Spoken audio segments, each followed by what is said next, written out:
What's up? This is Ben from ShouldIGetIt.com. I'm here with my friend Zach, and today we are reviewing the 2024 Maserati Grecale Trofeo. That is the top-of-the-line SUV from Maserati right now, and it makes plenty of power. We're going to go through this review front to back. First, we're going to talk about the exterior styling, then the engine, and then we'll get into driving, which really comes down to our two favorite modes. So from the front, this car actually looks really good. Yeah. I had it for 3 days before I went over to Zach's house to film. And Zach, what were your first impressions? It's a beautiful looking car. I mean, fit and finish is fantastic. Beautiful paint colors. It's striking without looking too foreign. It blends in really well until you really look at it. The paint shifts in the sunlight. It's got really nice details everywhere, but it'll definitely tell you it's a Maserati. There's logos everywhere. Everywhere. I mean, door sills, there's little buttons in the leather stitching in the interior. There's Maserati logos on the headlights. There's a trident on the back. You have the Maserati emblem and the trident in the front.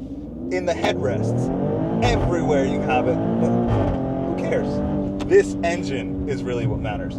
So this is powered by the Nettunno, which is the same engine from which supercar? The MC20. And it's detuned here. It makes a little bit over 520 horsepower. Zach, how does it feel? It feels great. Does not feel like you're driving an SUV. It handles and accelerates and turns like a small sports car. I mean, with this kind of power in this size of a frame, it's managed very well. Not too overwhelming with power. It's very manageable. You can floor it and rip it all day without feeling like you're out of control and losing it. But at the same time, it also has enough power to pass just about anything on the road here. Yeah. So Zach's daily driver is a Tesla Model 3, which has instant torque. And I thought, Zach's going to think this car is fast, quick, but not like really quick. The first time he put his foot down, it's quick. Zach was nicely surprised, which caught me off guard. I was surprised by that. And every person that I've taken for a ride in this has been very impressed with the power. It pulls you back in your seat when you're a passenger, and it is really, really fun. It also sounds fantastic. Here's how to do launch control on the Maserati Grecale. You just hit the right paddle twice, apply full throttle, let off. There you go. So this engine, glorious. Inside the car, I'm going to talk about the fit and finish, and then I'll have Zach talk about the steering wheel and a couple of the buttons on there. It is a really nice place to be. These seats are comfortable. You have thigh extensions on the front seats. You have electronic bolstering, so you can pump the seats up to hold you in really nice. Leather all over the place. You have this metal finish around the clock. You have exposed carbon fiber in the center and on the side of the doors. And you also just feel really, really nice. You have the Maserati logo here in the headrest. You have the chevron design going down. The padding in the center armrest is really comfortable. I like everything about it except some of the plastics. There's a lot of plastic up here for the sunroof controls, which is also interesting because it has 3 controls, one for the screen, one for the sunroof to go back and forth, and one for the tilt up and down. Usually the back and forth and tilt is one button. It's kind of interesting. And then on the steering wheel, you have a ton of plastic as well. That's really my only complaint about the materials. I wish it was metal for these buttons up here. It'd feel a little bit closer to like a jet, but plastic's fine. Just a small complaint, something that I wanted to point out. Now, Zach is going to tell you about the steering wheel and some of the things going on there. Yeah, the steering wheel in this car is very interesting. Great feel, great width, great material. It feels really nice. The only thing is there are 25 buttons on the steering wheel, between the media buttons, the cruise control buttons, the volume buttons, the engine start stop, the drive. There's just so much going on. And the buttons on the back. And the buttons on the back. There's just so much going on with the steering wheel, and it all kind of blends in. There's not really a good delineator between what you're pressing. For example, I press the OK button, and for some reason the OK button likes to turn it from miles per hour to kilometers per hour. Not sure why that would be a quick access feature, but yeah, there's just so many buttons. A lot of them are unexplainable logos, if that makes sense. They're just indescript logos, so it's hard. You got to click them to figure it out. Yeah, you got to really know what they're doing, and they don't always say exactly what they're doing. But my last experience in a Maserati was a Ghibli, and that's their entry-level car. It's nothing super special to write home about, but this feels like what you think about when you think of a Maserati. Everything is just premium material, soft touch everywhere you can look, great red stitching all the way around. It is an absolute premium car. tell me about the paddle shifters and the turn signal. Yeah, about that. So I love column-mounted paddle shifters. Always knowing where the shifter is really nice in my opinion. I know people differ on that. But the problem with this is the turn signal is like a ½ inch too short. So it sits behind the paddle. So when you are wanting to use the turn signal, you have to reach behind the paddle shifter, and it's a little awkward and uncomfortable, and just it's not natural. So it's hard to hit it, and I found myself hitting the high beams or something because I'm reaching behind the paddle shifter to reach it instead of sticking out like where it feels like it naturally should be. So just a fair warning, it'll probably take you a day or two to get used to where the turn signal is. And if Maserati could make that stock just a little bit nicer and longer, it's also offset a little bit further back than you'd expect in 99% of cars. Again, because of these paddle shifters. Correct. So I'm reaching. I have pretty big hands, and to reach the turn signal, my finger's almost fully extended. It's way further back than you'd expect in almost any other car. Yeah. The gauges have a ton of different modes that we won't get into in this video because they are 3 different modes with fully customizable gauges everywhere. Just know that however you want it, it can happen. But now I want to talk to you about the infotainment system and the climate controls. The infotainment system for me gets a 10 out of 10. It's a 10-inch screen, it is responsive, you have Apple CarPlay, you can have your satellite radio and regular navigation if you want, you have Android Auto, you can make your phone calls, do everything, it even has Alexa built in. Great screen. Below that, you have your brindle. Park, reverse, drive, manual, and neutral. So your brindle. And it's an interesting spot. I've never really seen another car that has buttons for it. There are different gear selectors in various cars, but this one is very interesting to me. And then below that, you have an 8-inch screen for your climate controls. Now, before I tell you about the 8-inch screen, I want to talk about the sound effects that this car makes. So if I just turn on the accessory power, you can hear that. That's interesting. Then I'm going to start it up for you. Sounds pretty good.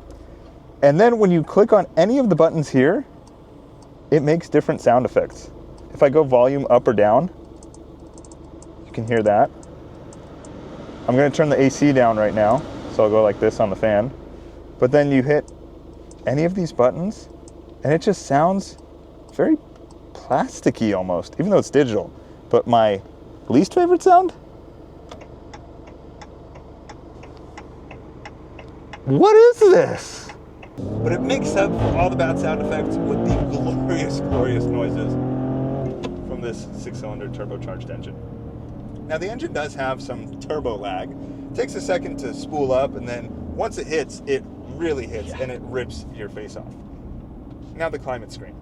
It is busier than an intersection in New York during rush hour. There are settings for your digital clock, your seats, your headlights, your windshield, your rear defroster, your driver's side temperature, auto AC, air conditioning, recirculation. You have heated seats, ventilated seats, heated steering wheel, fan speed, driver and passenger fan location if you want the air to be blowing towards you in the center where your feet or the windshield. And you have the passenger side, all those things. Then you have the ride height, ambient light, rear AC settings, auto starts up, on and off, parking sensors, hill descent, and traction control off. All on one screen without menus, which is nice, but it just looks very, very busy. The best part though is they kind of saved themselves by allowing you to slide left and right to change fan speed, so you can slide anywhere on the screen to do that. And you can go up and down in the left and right half in order to control the temperatures that you have for the driver and passenger. They made up for it there. Should we talk about the drive modes? Sure. There's a couple of drive modes in this Maserati Grecale, but there's really only 2 that anyone's going to care about, and that's Corsa and Comfort.